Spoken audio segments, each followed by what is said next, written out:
Hi everyone, I am Tarun Chauhan. I welcome you to my YouTube channel Landman and the Landbug. So guys, पिछले कुछ दिनों से आप अपने TV news channel पर देख रहे होंगे कि हमारी सरकार ने कृषि से संबंधित 3 कानून बनाए हैं और कुछ दिनों से उन तीनों कानून के विरोध में विपक्षी दल और कुछ किसान लगातार धरना प्रदर्शन कर रहे हैं। तो आज हम अपनी इस वीडियो में जानेंगे कि वो 3 कानून आखिर हैं क्या और विपक्षी दल और कुछ किसान उसका विरोध क्यों कर रहे हैं। तो चलिए सबसे पहले हम जानने की कोशिश करते हैं कि आखिर ये 3 कानून हैं क्या। तो सबसे पहला कानून जो है वो है farmers produce trade and commerce act. इस कानून के तहत भारत का किसान कहीं का भी हो, चाहे वो अपनी उपज किसी भी राज्य में कहीं पर भी जो है बेच सकता है। इस एक्ट के तहत जो प्राइवेट मंडियां हैं उनको लाने का भी प्रावधान रखा गया है।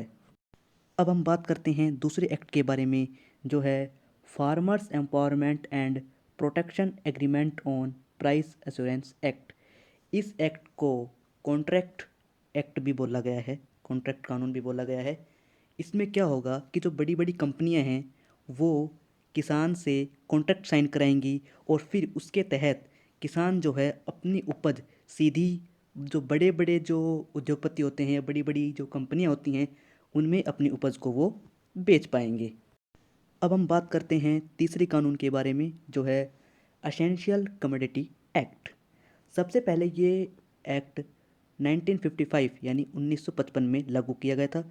तब क्या किया गया था कि इसमें बाउंडेशंस लगाई गई थी कि भाई इतना लिमिट तक कोई भी इंसान अपना स्टॉक जमा करके रख सकता है। अगर उससे ऊपर अगर वो स्टॉक जमा करके रखेगा ग्रेन्स का या किसी भी क्रॉप का, तो वो इलीगल होगा। लेकिन अब इस एक्ट को रिफॉर्म कर दिया गया है और वो बाउंडेशन हटा दी गई है कि भाई कोई भी इंसान कितना भी ग्रेन्स या कितना भी अपनी क्रॉप को स्टॉक करके रख सकता है। सिर्फ और सिर्फ वो युद्ध के दौरान या फिर कोई फैमाइन वगैरह आए तब वो स्टोर करके नहीं रख सकता। बाकी वो कितना भी क्रॉप या कितना भी अपना स्टॉक जो है रख सकता है। आइए अब हम जानते हैं कि जो किसान हैं और विपक्षी दल है वो लगातार इन कानूनों का विरोध क्यों कर रहे हैं। तो जैसा कि हमारा पहला कानून था farmers produce trade and commerce act. इस कानून के तहत प्राइवेट मंडियां एस्टेब्लिश करने की बात की गई है, जबकि किसान जो हैं एग्रीकल्चर सेक्टर में प्राइवेटाइजेशन बिल्कुल नहीं चाहते। वो नहीं चाहते कि प्राइवेट मंडियां एस्टेब्लिश हों। हालांकि सरकार ने इस बात से मना किया है, एपीएमसी यानी जो मंडियां फ़िलहाल हैं इनको हटाने की बात नहीं की है। लेकिन किसानों को ऐसा लगता है कि जो फ़िलहाल टाइम जो मंडियां हैं सरकार इनको हटा के और प्राइवेट मंडियां एस्टेब्लिश करना चाहती हैं। किसानों का ये भी मानना है कि हरियाणा और पंजाब में जो एमएसपी है वो ज़्यादा इसलिए है क्योंकि मंडियां हैं। अगर हरियाणा और पंजाब में से भी अगर मंडियां हटा दी जाएंगी तो किसानों को फसलों पर एमएसपी अच्छा नहीं मिल पाएगा। अब हम बात करते हैं दूसरे कानून की कि दूसरे कानून का किसान और विपक्षी दल विरोध क्यों कर रहे हैं। तो दूसरा कानून था farmers empowerment and protection act on price assurance act. इस एक्ट को हमने कॉन्ट्रैक्ट एक्ट भी कहा था।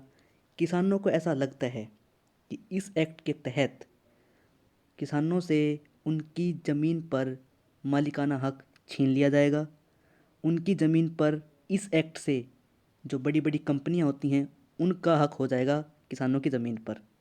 उन्हें जो बड़ी बड़ी कंपनियां हैं उनके अनुसार फसल बोनी पड़ेगी और एपीएमसी मंडियां ख़त्म होने के कारण उन्हें अपनी फसल इनको कम दामों पर भी बेचनी पड़ेगी। हालांकि सरकार ने इन दोनों बातों से मना किया है कि ना तो हम मंडी ख़त्म कर रहे हैं और किसान का अपनी ज़मीन पर मालिकाना हक बना रहेगा, ये बात भी सरकार ने कही है। आइए अब हम बात करते हैं कि किसान और विपक्षी दल जो हैं, जो तीसरा जो कानून है असेंशियल कमोडिटी एक्ट, उसका विरोध क्यों कर रहे हैं। तो इस पर छोटे किसानों का कहना है कि जो बड़े किसान हैं जिनके पास स्टोरिंग कैपेबिलिटी है, स्टोर करने की कैपेबिलिटी है, वो जब उन्हें फसल के दाम कम मिल रहे होंगे उस समय पर तो वो क्या करेंगे, फसल को स्टोर करके रख लेंगे। और जब फिर बाज़ार में मंडी में उन्हें फसल के दाम अच्छे मिलने लगेंगे तब उस समय पर वो अपनी फसल बेच देंगे। इससे क्या होगा, मार्केट में महंगाई बढ़ जाएगी। इसलिए जो हैं किसान और विपक्षी दल इसका विरोध कर रहे हैं। किसानों और विपक्षी दल के लगातार धरना प्रदर्शन को देखते हुए भारत सरकार इस कानून से संबंधित 15 में से 12 बातों पर संशोधन करने को तैयार हो गई है और इस धरना प्रदर्शन को ख़त्म करने के लिए दिल्ली के 2 लोगों ने सुप्रीम कोर्ट में याचिका दायर की है और वो दोनों ही लोग ना ही किसी पॉलिटिकल पार्टी से हैं और ना ही किसी किसान संगठन से संबंधित रखते हैं। सो गाइज़, ये था हमारा आज का वीडियो। आई होप आपको वीडियो पसंद आया होगा। अगर आपको वीडियो पसंद आया है तो वीडियो को लाइक करें, शेयर करें। जय जवान जय किसान।